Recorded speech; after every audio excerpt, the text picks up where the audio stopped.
Hello, I'm Marni Penner, and I'm an anxiety and depression coach. And I've been researching anxiety and depression for the last 7 years, and I've been coaching for the last 3.5 years. And in this video, I'd like to present what my research has found to be the main causes of postpartum anxiety and depression and where the solutions lie. I did research in all areas of the social sciences, from sociology to anthropology to alternate branches of psychology. And what my research said was this: anxiety and depression are secondary emotions. And we get secondary emotions when we're unable to talk about and process the primary emotions that we're feeling.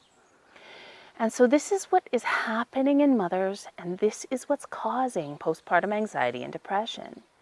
See, our society is very cruel to mothers, and our society is making mothers feel very, very painful emotions like failure, shame, guilt, fear, and feeling trapped, feeling powerless, feeling devalued as a human being, and feeling very lonely and isolated.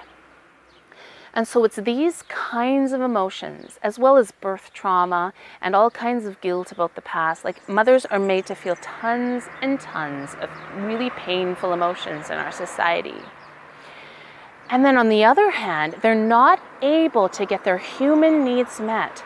You know, as human beings, we have physical needs, we have social needs, and we have psychological happiness needs. You know, like the need to have pleasure and to go into flow, or to have purpose and meaning in our life, to have something bigger than ourselves and our nuclear family. Like, all these human needs are often not being met. And so postpartum anxiety and depression often have these two causes: these really painful emotions that society puts on mothers, and the fact that mothers are not able to get their human needs met. Okay? So let's talk a little bit more about what kinds of painful emotions our society puts on mothers. And then I'm going to explain what the solution is to postpartum anxiety. If this is the cause, then what's the solution? Okay, so as far as painful emotions, there are so many. Like, I've done a list of all the emotions that our society puts on mothers, and people say, please keep that list away from me. Like, it's too painful to even look at, right? But let me give you kind of an idea what's happening. So most mothers, right at the beginning of motherhood, feel like they've failed. They failed either the healthy, happy pregnancy requirement of our society, or the natural vaginal birth requirement, or the exclusive breastfeeding requirement, or the bonding, love at first sight requirement. Like, it's almost impossible to become a mother in our society without failing one of these societal requirements for being a good mother in our society. Like, when we fail one of these requirements, we feel like we're failing motherhood itself. And this pushes so many mothers into anxiety and depression. Okay? And then after this first moment of failure, right? Then our society shames us more like you wouldn't believe. So they keep shaming us over the breastfeeding. We get shamed if our baby isn't perfectly behaved. You know, a lot of mothers feel shame over their babies crying. They feel shame about not knowing what to do. Maybe they're not doing enough research. Maybe, you know, like they just feel like constantly like they're not good enough, right? And shame over their baby's bodily functions. The baby isn't pooping enough. They feel shame. Like, everything under the sun. Like, it's never ending, the amount of shame and failure we feel in motherhood. And also, we are guilt tripped like you wouldn't believe. Mothers end up feeling guilt whenever they're not intensively interacting with their babies. You know, like attaching to them, bonding with them, stimulating them with them, talking to them, enjoying them, loving them, you know, whatever we're preached that you must always holding them. You must always be doing something with your baby 24/7. And what this does is mothers end up feeling guilty when they're on the toilet, when they're taking a shower, when they're cooking, when they're cleaning, when they're doing anything for themselves, you know? And nonstop guilt, I tell you, feels really, really horrible. It's a problem that has no name we never talk about, but it feels like hell, okay? And also, mothers are fear-mongered right from the beginning of motherhood. So mothers are told that they must worry and they must prevent anything bad from happening to their baby. They must worry about the BPA in the plastic bottles. They must worry about, fluoride in the water. They must worry about SIDS. They must worry, we're just told from the beginning of motherhood, you shall worry, I don't know if the shall, I was trying to sound like all official, but yeah. So we are told it's a culture of fear, and we're told to worry, okay? So we've got all this shame and failure, all this guilt, and all this worry. And on top of that, mothers often feel trapped and powerless, like they don't have control over their life. They're being constantly told what to do by everybody. And mothers also often feel devalued, like suddenly they no longer matter. All that matters now is the baby, and that they don't matter anymore as a human being. They lose their status they used to have at their job, or they're not doing as good at their job. They got to go to the mummy track. Like whatever it is, we often feel devalued, like we are no longer a human being, or we're no longer a worthy human being or with any status. All that matters now is the baby. Always put your baby's needs first, that kind of thing, right? And we often feel very, very lonely and isolated, kind of isolated in our homes with our baby, or isolated in the fact that we can't talk about any of these emotions I just mentioned because we're supposed to be feeling happy and blissful in motherhood and nothing but love and fulfillment, right? And satisfaction. Like that is what we're supposed to feel. So we end up feeling very isolated, like physically isolated and psychologically isolated. And then we're not able to get any of our needs met, as I was saying, because no matter what we try to do for ourselves or just to get our sanity back or anything, our society makes us feel guilt. We feel guilt if we're ever not interacting intensively with our babies, or if we're ever physically separated with our babies. Our society gives us insane guilt, right? If we have to go back to work, or if we just go for a haircut, guilt. Or if we go out to talk with a friend or something. And the thing is, we cannot get our needs met if we are full of guilt and fear, right? It's impossible. We can't fully get our flow needs met by immersing ourselves in a book if we're unable to immerse ourselves in a book, right? So this is a serious problem. Mothers are feeling tons of primary emotions that they're not allowed to talk about, and they're not allowed to get their needs met. So they have found that 50% of mothers end up feeling intense emotional distress on a regular or continual basis. This is mothers with children under 5 years old. We have the term postpartum depression and anxiety, but in reality, this is a preschool age, mother of preschool aged or baby children kind of thing, right? Any child under 5 years old, like mothers are in intense emotional distress. And a lot of mothers stay in emotional distress after that as well. And so what is the solution? Well, I became a coach 3 years ago, and I had already freed myself from all these painful emotions that society puts on mothers. But I noticed that my clients weren't talking about what their real problem was. They weren't talking about the shame. They weren't talking about the guilt. They weren't talking about the fear. They were talking about practical things like, should I stop breastfeeding or whatever? But they weren't talking about all the pain, all the horrific nonstop guilt, all the shame, all the fear. They weren't talking about what they're really feeling.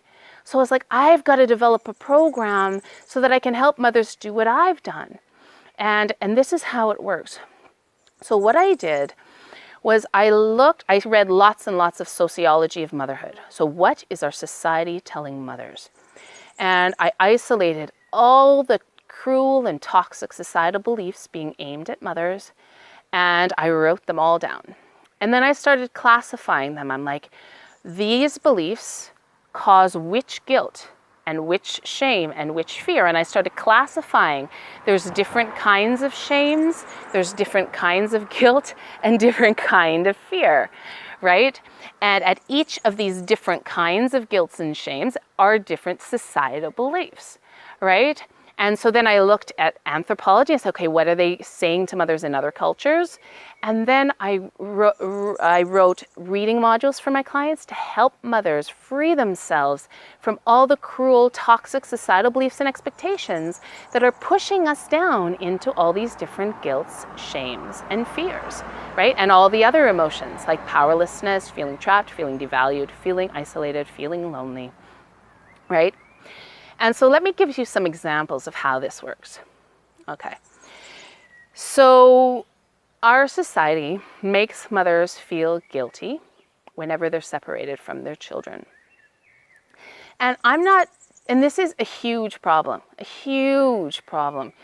And like all of my clients have had this as one of their most severe problems, is that even when our child is like 1 or 2 or 3 and we try to go out with a friend, we can't enjoy ourselves because all we feel is guilt. And so what my research showed about this particular guilt, and this is only one example, okay? I've got tons and tons of guilts and shames and fears that I can help you with. But here's this one example. So our society says that mothers should be with their children 24/7, that children need to be with their biological mother 24/7, and that if the mother is not with her child 24/7, this time must be quality time. Okay? So this is what I call time guilt. You know, you've got to spend time with your child and it's got to be quality. Okay? Now, why do we have such a strong belief? Because if you look at the cultures of the world, it's only 20% of cultures that mothers are home with their babies and children. In 80% of cultures around the world, mothers work. Mothers have to work for the survival of the tribe. You know, mothers are the people in the tribe who are still physically fit. They are intelligent. They still got their brains, you know, but they know enough to do really well in their work. Like, they are the workhorses of society. So why would our society have this belief that mothers must spend every single second with their babies and their children? Well, when mothers went back to the workforce, they were noticing that children in daycares weren't doing very well. So there were 2 approaches on both sides of the Atlantic. In Europe, what they decided to do was give quality state-run childcare. Say, okay, like the problem lies in the bad quality childcare. So if mothers are now in the workforce, let's give them quality state-run childcare, right? That's free or almost free, right? Subsidized. But in North America, what they did is they said, well, it's because children are not with their mothers, right? Like they didn't like the fact that mothers were now in the workforce. And so they took the data and they biased it like you wouldn't believe. And it's come now in the research. They've shown that it was biased, that it's the quality of childcare that matters and not whether the child is with their mother, right? So anyway, they started preaching in the media. I don't know if you remember in the 80s, they started preaching that, you know, like children need their mothers and look at the state of children who are in childcare, and they just group childcare together, not looking at the quality, you know? And so then there became this really strong belief, you know, with family values and mothers have to be with their children and everything like that. Okay, and so then if we look back to anthropology, we look back to the traditional cultures, we see that children have almost always been taken care of by older children and older women, grandmothers, right? Like there'll be a village play group where the children will play, being looked after by the older sisters and by the grandmothers while the mothers are working. And so what they find in anthropology is that human beings are collective breeders. You know, there's a reason why grandmothers live so long. It's to help mothers raise their children, right? And older girls, starting from 6 years old, are very capable of helping their mothers look after their younger siblings. So when we look at the anthropological data and we see what has always happened in the world, what happens in 80% of the cultures in the world, you know, then we start being able to say, okay, you know what? That's bullshit. That mothers need to be with their children 24/7. I'm going to go out with my friend and I'm going to have an awesome time. And I'm going to feel no guilt at all. Okay? And it works like this with every single type of guilt and every single type of shame. Okay? It's by understanding what our society is saying to mothers, by looking and taking a really big picture view and seeing that what our society says to mothers is bullshit, it's cruel, it's oppressive, and it's making us feel like shit 24/7, then we're able to question it, we're able to discard it, we're able to free ourselves from those toxic beliefs and expectations, and we're able to feel emotionally free. Okay? So I helped myself and I help all mothers free themselves from these toxic emotions that our society puts on mothers, like failure, shame, guilt, fear, feeling trapped, feeling devalued, feeling powerless, feeling isolated, and feeling lonely. And when you free yourself from these toxic emotions, like guilt, shame, and fear, you are then able to get your needs met. You're able to ask people to help so that you can get some sleep. You're able to go out with your friends and be fully present with them and talk about all kinds of topics. You're able to find yourself again. You're able to take on some hobbies like reading and being able to tune out the world and just go into that other world. You're able to take on a blog and have some more meaning and purpose in your life. You know, you're able to do whatever you feel you need to do to be as happy as you can possibly be. And you know what the wonderful thing is that happy mothers make everyone around them happy. They connect better with other mothers. They have better relationships with their children. They have better relationships with their partners.